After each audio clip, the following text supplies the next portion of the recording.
All right, last 4 o'clock game. Detroit Lions 20, Tampa Bay Bucks 6. Lions move to 5-1 on the season. Another just really strong game start to finish. It was only 20-6 score-wise, but the Lions moved the ball effectively. And the thing that stood, David Montgomery got hurt early. Yep. And the thing that stands out to me with the Lions is when Montgomery got hurt, Craig Reynolds comes in, throws one of the best downfield blocks you'll ever see. Great block. But he can't. They can't get anything going on the ground, and it just becomes a Jared Goff game.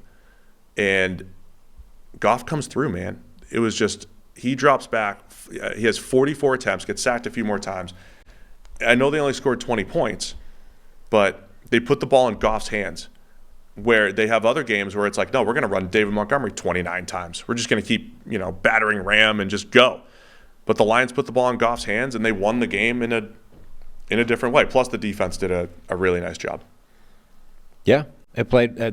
It did a good job. Like Amon St. Brown being back in the lineup made a huge difference to them. They kept Sam Laporta had 11 targets in this game and had 4 catches for 36 yards, and it seemed like most of them were coming against Levante David, and it's like, great, we've got Laporta matched up against a linebacker, hit him. It's like, that's not a good matchup. Levante David, despite being 112 years old, was still out there looking like he did when he shut down Travis Kelce in a Super Bowl. It's like that. I know it looks like a good matchup, right? Sam Laporta versus linebacker, but I don't think it is. And there were a few plays where they took that shot, and David was just all over it. But David was still so good. He was still so good. But Amon St. Brown had a great game. That block by Craig Reynolds to spring him on the catch and run was beautiful. So David's grade's not going to be very good. You're going to look silly when people see his grades. I mean, he must have gotten beat somewhere else because it seemed like he locked down Laporta a lot. So I don't know where his negatives came from. Let's stick with the Lions right now. A couple things that stood out. The Craig Reynolds block. Amon St. Brown had 7 first downs. So he was the primary coverage defender on the Amon St. Brown catch and run touchdown. And that's not going to help the Craig. So that'll explain it. If Reynolds gets downfield, St. Brown. That was, what was it, 3rd and what on that play? 3rd and 13. 3rd and 13. And yeah, that's not pretty. Little shallow cross to Amon St. Brown. And he does one of those, like, what I described Tyreek Hill doing, like we're going to run lose a little ground or run laterally to try to get the angle, and that never works, right? The defense rallies to the ball, it becomes a 7-yard gain, and you're kicking a field goal. But St. Brown not only gets around the defense, but you also get the great block by Reynolds down the field, and St. Brown he takes it into the end zone. But 7 first downs and plus 6 first downs plus the touchdown for St. Brown. Work in the middle of the field. You had Jameson Williams with a contested catch 45-yard touchdown after there was a slightly underthrown pass that he gets his hands on. I don't know if we call it an official drop or whatever. Kind of, disappointing time for Jameson Williams since his return. And then a contested catch touchdown on 3rd and 10, a 45-yarder doing his Will Fuller impersonation there. Yeah, there's a collection of those guys from Alabama now that seem to have been amazing receivers, and then seem to struggle. Tracking the deep ball. Just zero confidence in them, like deep down the field when it's anything other than like dropping into a bucket. When they're 3 yards ahead of the defense. Like he caught it, and I guess he tracked it well in that he was looking right shoulder, had to adjust left shoulder, ends up coming down with it. But you're like, it looked difficult. It feels like that was more difficult than it needed to be. And Jameson Williams is like that. I don't know why he turned around. Sometimes you do. I think if he just ran through it, it was probably there. No, I think it was laterally off. But I feel like he made more of a meal of that than it needed to be. I couldn't believe he caught it, right? Because again, I make an annual Mike Wallace comp out there, right? And Mike Wallace would, if there's any sort of contact or whatever, he's probably not catching it type of deal.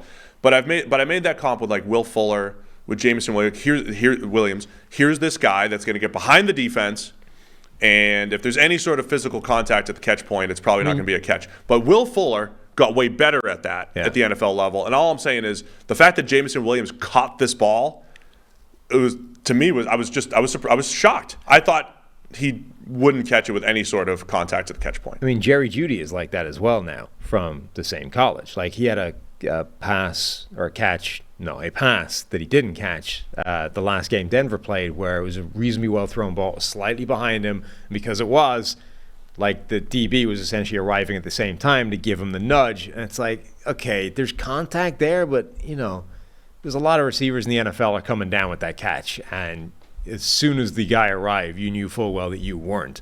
But I don't know, there's this weird lack of confidence I get with a bunch of these guys now from the same offense. When the ball is in the air deep down the field, they just don't seem to have something that other guys do. So it was, credit him for making the catch, right? Like, as you say, he had to make an adjustment on it and then caught it despite the contact, maybe neither of which it looked like he was likely to achieve, and he managed to achieve both of them. But it just felt like that was more hard work than it needed to be for what was a wide open target again. But if he can be, the fact that he caught it is a big thing for this offense, because that's a threat that he brings. Like, his speed is insane. He is blazing fast. You have to respect that. And if they're going to put on tape, here's a catch he makes, here's something you need to think about as a defense, that will only open up space for Amon St. Brown and Sam Laporta and everybody else to have work in there. So it was a big thing, but he doesn't exactly inspire confidence for a first-round pick and a guy that looked like one of the best receivers in his draft class. I need Khalif Raymond and Jameson Williams deep shots. Same, get them both on the field at the same time. Figure that out, defense. So, yeah, the Lions using all their playmakers. And, again, I think impressed that they won offensively in different ways. Putting the ball in Goff's hands a ton, trusting him. Look, the Bucs defense played pretty well. Vita Vea dominant up front from a run D standpoint. He had one of those Vita Vea games, right, where you always say, this dude looks like he's unblockable at 350 pounds. Well, he was in this game. Where was I going to go? Kalijah Kancey makes his return. Some pretty good plays in there as well. He had a couple nice pass rushes, got in on a sack, beat Penei Sewell a couple times in the run game. So decent return from Kalijah Kancey. Hadn't played since week 1. Yeah, big game by him. The other thing I wanted to point out, and again, just football is such a fascinating game. Baker Mayfield's going to end the game with a not so good stat line and a couple plays. There's a bunch of plays that were the reason for that. First off, he throws an interception on a play where there's a busted coverage and Mike Evans is running wide open down the field. It was a potential 92-yard touchdown on a busted coverage. And I got to review it, but it looked like Mayfield tried to laser it in there.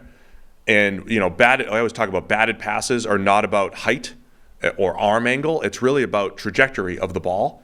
And it got batted up. So he's got Evans, he sees it, throws it, gets batted up in the air, gets picked off in the tight on the Bucs 8-yard line. So a potential 92-yard score on a busted coverage turns into Lions interception, leads to their first points.